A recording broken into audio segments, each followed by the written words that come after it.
con Fernando Vega, a quien damos la bienvenida. Quisiéramos iniciar, Fernando, en esta mañana con una reflexión sobre el significado de estos 200 años de independencia de Cuenca, cuando el Foro Autónomo por el Bicentenario habla de una nueva propuesta, sumada a la defensa del agua, a la defensa o a las reivindicaciones que deberían hacerse con respecto a la comunicación por tierra y aire de esta ciudad, también a iniciativas que nos lleven a liberarnos del centralismo. Bienvenido. Muy buenos días, Gustavo. ¿Me escuchas? Sí, perfectamente. Adelante. Sí. Bueno, yo pienso que todos los pueblos del mundo recuerdan sus efemérides libertarias, ¿no? De hecho, los pueblos se constituyen a partir de la decisión de ser autónomos, independientes, de autogobernarse, y recuerdan a los héroes, a los a veces personajes míticos, otras veces personajes históricos. El caso de Cuenca no es diferente, y podemos decir, recordamos el 3 de noviembre, probablemente una de las independencias de la población y del territorio de esta comarca, ¿no? Y por eso mismo la tarea de la independencia, del autogobierno y de la identidad y del proyecto de vida de un pueblo, de una región, de un territorio, es una tarea siempre pendiente, es una tarea siempre a ser realizada y a ser asumida por cada generación. Hoy vivimos en el Ecuador una situación calamitosa, desde una crisis, bueno, somos parte de una crisis civilizatoria y sistémica a nivel mundial, y tenemos nuestra propia versión, quizá agravada por el desgobierno, la corrupción, la pandemia también. Es decir, que han coincidido en este tiempo y en este espacio, ¿no? Y por eso este 3 de noviembre tiene una característica especial en medio de la pandemia, en medio de unas elecciones que se avecinan rápidamente, en medio de las crisis que he mencionado. Entonces, por eso el foro ha querido recuperar el espíritu, yo diría, auténticamente político de una gesta de independencia, ¿no? No simplemente festejar, celebrar, en fin, comercializar el patriotismo a través del turismo, sino realmente tocar el corazón, el fondo de la cuestión. Y entonces hemos denunciado el grave centralismo que vive el Ecuador entero, no solo Cuenca, un proceso que prometió tanto como la Revolución Ciudadana, donde incluso se llegó a hablar en la Constitución. Ahí está pendiente, hay todo un capítulo sobre los gobiernos regionales que no ha sido demandado ni impulsado por el gobierno central, peor por las propias poblaciones, por las propias provincias y regiones, ¿no? Es decir, parece que no tenemos intenciones de transformar, de cambiar la situación. Nos hemos acomodado a una suerte de clientelismo territorial, político, en el cual pues las regiones, las provincias, todos los famosos y llamados gobiernos autónomos descentralizados, que no tienen nada de eso, pues se han acostumbrado a vivir del clientelismo político, ¿no? Esperando las migajas, las dádivas del gobierno de turno, ¿no? Fernando, Fernando, ¿sí? Muy buenos días. Esta situación que ha vivido Cuenca, la provincia de La Suay, 200 años después, vemos las consecuencias de un centralismo atroz, de un abandono frente a la situación, por ejemplo, en el ámbito vial que podemos observar a nivel del resto del país, sobre todo hacia el norte del país. esta situación de abandono y de decir que Cuenca se ha hecho sola gracias a su gente, a sus intelectuales, a su sector productivo, a sus universidades, a sus ciudadanos, quizás se ha normalizado también en ese imaginario de la gente. ¿Considera quizás usted que ahora, a propósito de esta conmemoración de los 200 años, que nos ha llevado además a visibilizar, a poner sobre el tapete una serie de discusiones, entre ellas este combate al centralismo, la defensa del agua, la erradicación de la violencia de género, entre una serie de otros temas, ha promovido o ha provocado que las nuevas generaciones empiecen a involucrarse un poco más y, como se ha dicho, desde distintos espacios sociales, políticos, debemos ir avanzando en esta tercera independencia?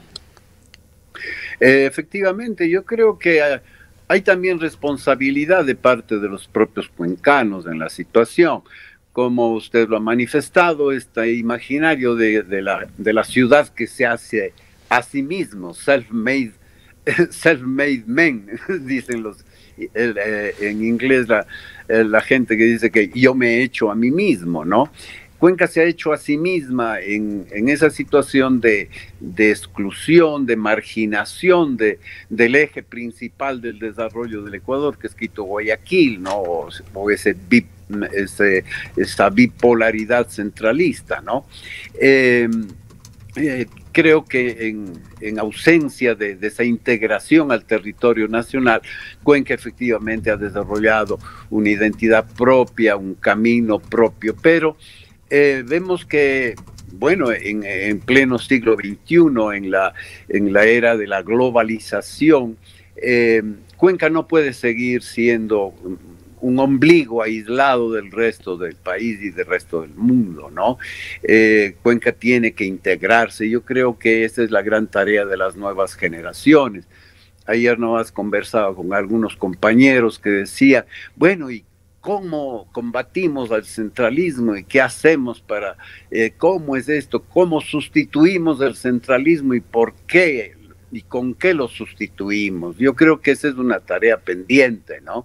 Creo que debe nacer en el corazón de los ecuatorianos y de los cuencanos esta conciencia de que solo de manera integral, y si todos los habitantes que formamos parte de este país, todas sus regiones, todas sus ciudades, realmente tienen voz y voto y presencia en el concierto nacional y en el progreso del país y en el gobierno del país, solamente así podremos constituir una nación saludable, estable, integradora. Creo que tenemos además muchas brechas que cerrar, muchas causas pendientes que hoy vuelven a aparecer con fuerza. Por ejemplo, el hecho de que el centralismo también se reproduce desde las capitales de provincia hacia el resto de las poblaciones de la provincia, de las parroquias rurales, etcétera, de la población rural. Hoy vemos que muchos indígenas, muchos campesinos no se sienten ligados, identificados con la historia de sus ciudades capitales, ¿no? Incluso no se sienten representados por el patrimonio urbano, ¿no? Entonces me parece a mí que hay que luchar contra el centralismo como un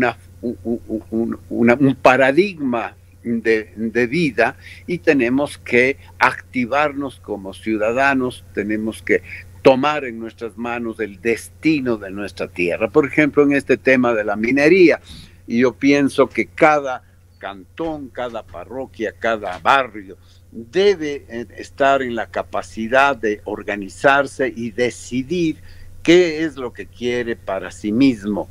No puede ser que el estilo, la forma de vida, el desarrollo soñado se nos imponga desde un ministerio corrupto como lo es el Ministerio de Medio Ambiente, dominado absolutamente por los intereses de las grandes transnacionales mineras. No puede ser que el destino de Cuenca, de la Victoria del Portete, de San Joaquín, de Tarqui, de Cumbe, de cualquier población y de la misma ciudad de Cuenca, se ha decidido en las bolsas de negociación minera en Toronto, Canadá. Es decir, no podemos aceptar una nueva forma de colonialismo, ¿no? Y si estamos precisamente celebrando la emancipación del periodo colonial, no podemos hoy volver y aceptar una nueva forma de colonialidad. Fernando, sin embargo, en este tema es importante reconocer que se han venido dando a lo largo de los últimos años pasos importantes. La propia consulta popular en el cantón Girón, la consulta que se hizo a nivel nacional, que también obtuvo una mayoritaria respuesta de los ecuatorianos, de las ecuatorianas, respecto de lo que queremos en cuanto a materia medioambiental relacionada sobre todo con el tema de la minería. La más reciente consulta que está por realizarse aquí en la ciudad de Cuenca, pero además la posición y las resoluciones tanto de la Cámara Provincial como del Consejo Cantonal de Cuenca, la Cámara Provincial de la SUAY, de declarar tanto al cantón como a la provincia libre de minería. Estas han sido expresiones además con apoyos mayoritarios por parte de los ciudadanos, de las ciudadanas, pero sin embargo de estos pasos que dan cuenta de lo que queremos los cuencanos, las cuencanas, los azuayos,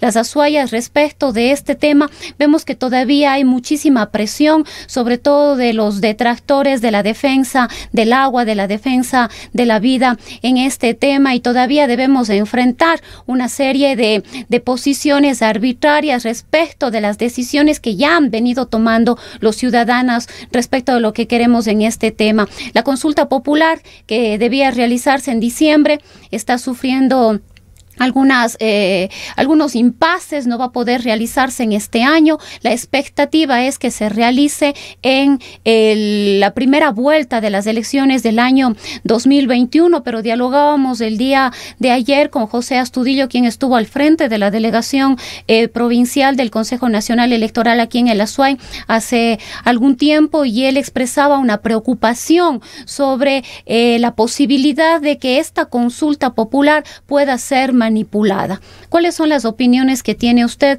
y cómo debemos enfrentar los ciudadanos, los cuencanos, de este tema?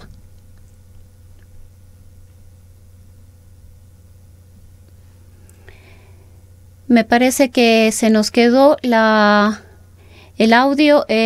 Tenemos algún inconveniente con Fernando. No sé si Fernando nos puede escuchar o tuvimos un corte en la conexión de internet.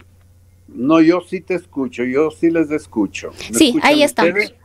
Sí, sí.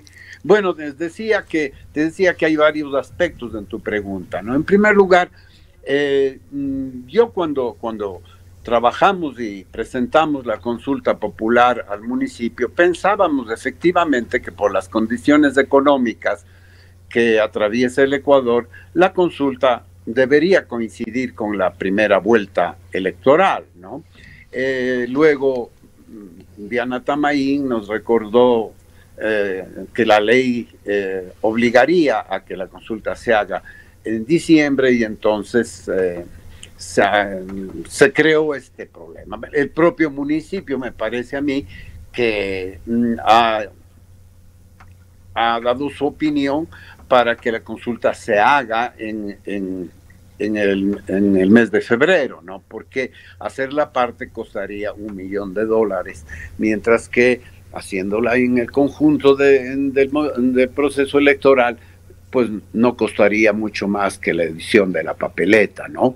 Y me parece que en las circunstancias económicas, incluso con un presupuesto reducido, el Consejo Electoral tiene problemas para hacer en el tiempo en que obligaría la ley a hacerlo, ¿no? Por otra parte, la Corte todavía no ha mandado, no está definido un documento referencial sobre las coordenadas. Hay esos temas que tienen que terminar de completarse para que consulta sea viable. A mí me parece que detrás de todo ello evidentemente está la estrategia y la política del lobby minero.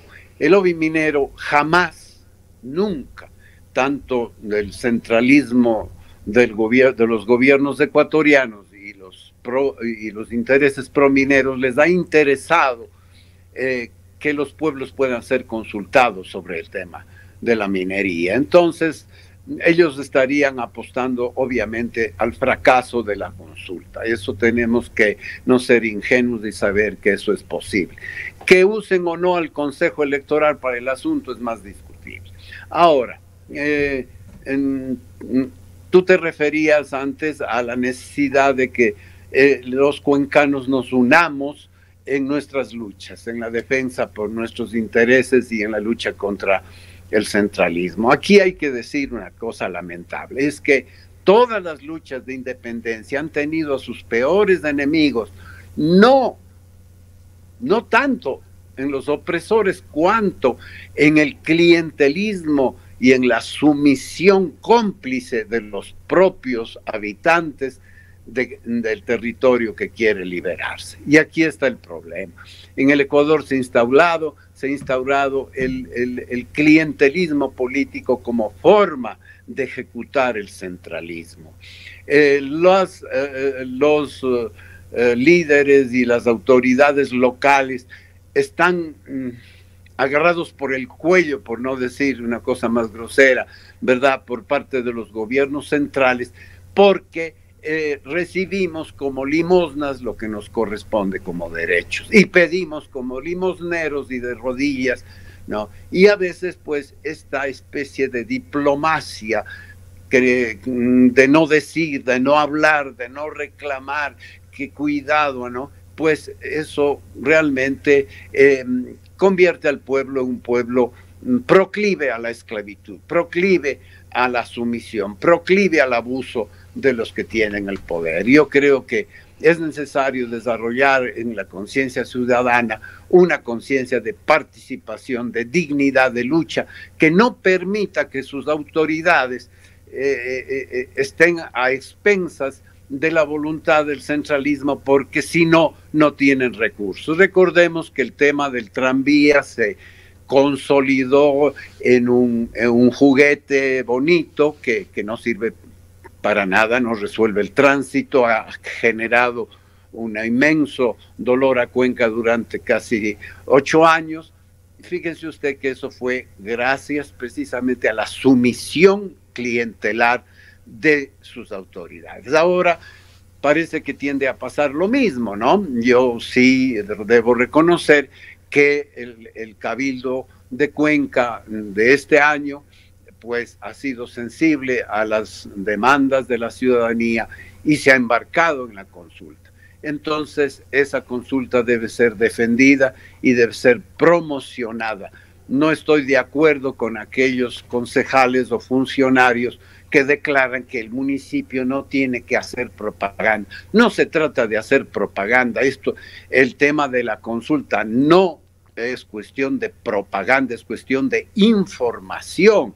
Los ciudadanos deben estar informados de qué significa la implantación de la minería en Cuenca, y por lo mismo los ciudadanos deben tomar en sus manos la responsabilidad de decidir qué quieren para el futuro de Cuenca, de su comarca, de sus parroquias, de sus hijos y de sus nietos. No es cuestión de promocionar una marca o un evento o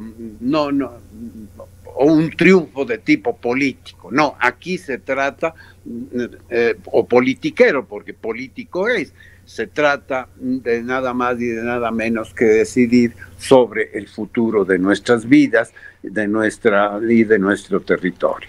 Fernando, y usted tocó un tema bastante importante sobre el cual también vale la pena reflexionar, y es la necesidad de que los ciudadanos tomemos conciencia de las cosas, de lo que está pasando, mucho más cuando nos enfrentamos a un nuevo proceso electoral, asumir esa corresponsabilidad que tenemos de tener una participación activa, porque otro de los temas que nos ha venido golpeando profundamente es el tema de la corrupción. Y uno de los temas que preocupa respecto a la construcción de la corrupción es a veces esa posición que hemos escuchado más de una vez de los ciudadanos de decir, pero eso así mismo es, todo el que llega al poder llega a robar y bueno, al menos hace obra y eso es lo importante. Entonces hay que ir también deconstruyendo estos pensamientos, esta posición de aceptar las cosas que están mal, y ahí es importante la participación activa, consciente de los ciudadanos y, como decía hace un momento, mucho más cuando estamos muy próximos a tomar decisiones. Efectivamente, es que hacer obra es el mecanismo para robar. Es decir, está íntimamente ligado, ¿no es cierto? Esto es terrible, hay estudios serios y esto pasa en España. Por ejemplo, ayer leía un artículo sobre España, cómo a través de el clientelismo político y la relación del Estado, no ya de paternalismo con los ciudadanos que agradecen lo que buenamente el Estado les dé, sino del conchave, de la negociación entre iguales, entre un Estado que está, entre un gobierno debilitado por la crisis de los partidos políticos, que se deja imponer por los intereses y los negociados de las empresas, que muchas veces son tanto o más poderosas que el propio gobierno, ¿no? Entonces, la corrupción está ahí, ¿no? Y lo hemos vivido durante esta última década y estos últimos 4 años, ¿no? Entonces, es la participación de la ciudadanía, la veeduría ciudadana permanente, no esperar que nos convoquen o formen una veeduría ciudadana y tal y cual, que todo eso parece seguir viniendo de arriba.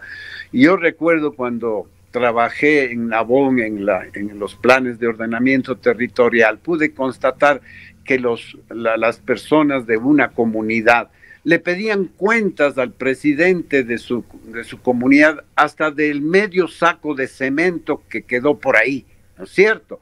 ¿Qué pasó con ese medio saco de cemento? Puede parecer muy nimio lo que estoy diciendo, pero es que eso es el ojo, el interés del ciudadano, que no simplemente delega el poder a los elegidos y luego se echa a dormir. Bien han de hacer las cosas, para eso son autoridades, pues ya sabemos. No, eso no podemos permitir que continúe esta naturalización de la corrupción, ¿no es cierto? Y me quedó en el tintero algo que quería decir respecto de la necesidad de luchar unidos. Siempre, siempre, los que dominan no gracias tanto a su propio poder cuanto a las luchas internas y a las divisiones y a los partidismos ridículos que suelen existir en los territorios locales. La lucha entre príncipes, entre caciques, ha sido siempre el mecanismo a través del cual los poderes absolutos, la monarquía se ha impuesto sobre los demás, los totalitarismos han humillado y han doblegado toda resistencia, ¿no? Yo creo que esta es también una ocasión para superar la brecha entre la ciudad y el campo, entre la ciudad y la zona rural, entre ese mundo blanco mestizo y el mundo indígena que todavía sigue respirando por las heridas de la colonia. Creo que son retos enormes que tenemos que superar. Por ejemplo, los próximos candidatos, los próximos gobernantes tendrán que resolver necesariamente el gran desfase existente en la comunicación por internet entre el campo y la ciudad. No puede ser lo que está pasando con la educación en nuestras poblaciones más alejadas de las ciudades. Eso no puede permitirse. Uno de los programas fundamentales, junto al programa de alimentación y de volver los ojos al campo, en las nuevas elecciones tendría que ser realmente lograr, primero, la conectividad del campo a través del Internet y segundo, elevar evidentemente la calidad de la educación. Bien, queremos agradecer a Fernando Vega, ex asambleísta constituyente, miembro actualmente del Foro Autónomo por el Bicentenario.